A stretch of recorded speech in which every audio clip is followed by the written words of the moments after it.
बच्चों, आज मैं तुम्हें एक कहानी सुनाती हूँ। यह कहानी महाभारत का एक अंश है।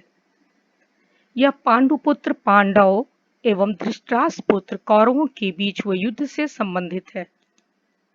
गंगापुत्र देवव्रत यानी भीष्म ने परिस्थितिवश प्रण किया कि वो आजीवन विवाह नहीं करेंगे, साथ ही हस्तिनापुर के सिंहासन की रक्षा करते रहेंगे।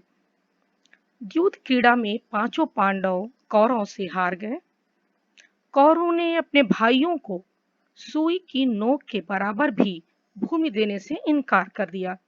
यही इस महासंग्राम का कारण बना। युद्ध प्रारंभ हुआ।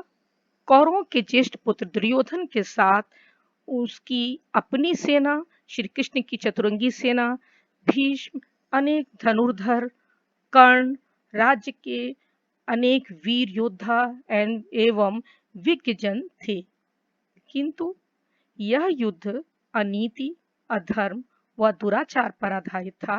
इसलिए भीष्म पितामह शरीर व कर्तव्य से तो सिंहासन यानी दुर्योधन की तरफ युद्ध कर रहे थे, किंतु हृदय से वे पांडवों के साथ थे तथा पांडवों की तरफ पांचों भाई एवं स्वयं श्री कृष्ण थे। 18 दिनों तक युद्ध चलता रहा। पांडवों की विजय हुई।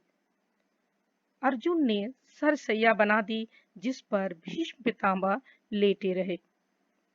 भाइयों को उनका अधिकार न देना, उन्हें राज्य से निष्कासित करना, उनके साथ हर तरह का षड्यंत्र, अनीति, अधर्म ही कौरवों के विनाश का कारण बना और सभी को मृत्यु की प्राप्ति हुई। पांडव नीतिपरक, धर्मी, बड़ों का सम्मान करने वाले, परोपकारी व दयावान थे, इसीलिए उनकी विजय हुई। इसी संदर्भ को ध्यान में रखकर आज हम लोग कविता पढ़ेंगे स्वर्ग बना सकते हैं, जो श्री रामधारी सिंह दिनकर जी द्वारा रचित कुरुक्षेत्र का एक अंश है।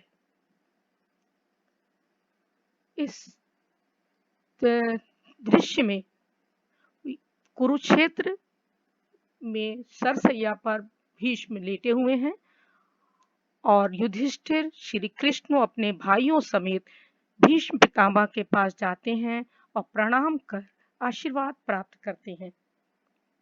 बच्चों, एक विशेष बात मैं तुम्हें यहाँ बता दूं कि यहाँ पर किसी धर्म, जाति व रूढ़ियों की चर्चा नहीं की जा रही। जैसा कि मैंने बताया था, दिनकर एक प्रगतिशील कवि हैं। उनकी आत्मा देश की प्रगति में ही निवास करती है। उनका उद्देश्य महाभारत के इस प्रसंग को आधार बनाकर देश के विकास में आने वाली बाधाओं को दूर करके देश को उन्नति के शिखर तक पहुंचाना ही है। अपने भावी राजा युधिष्ठिर को देखकर भीष्म गदगद हो जाते हैं। यह भीष्म पितामह द्वारा युधिष्ठिर को दिया गया अंतिम उपदेश है। धर्म के मार्ग पर चलने के कारण प्रायः भीष्म युधिष्ठिर को धर्मराज कहकर पुकारते हैं। भीष्म कहते हैं, तुम्हें अब राज्य का भार उठाना है, अतः हे धर्मराज, यदि हम चाहें तो इस पूरी धरती को स्वर्ग में बदल सकते हैं। यदि हम प्रकृति के द्वारा प्रदत्त वस्तुओं तथा निःशुल्क उपहारों का उपभोग मिलजुल कर बांट कर करें तो इस धरती को हम स्वर्ग बना सकते हैं।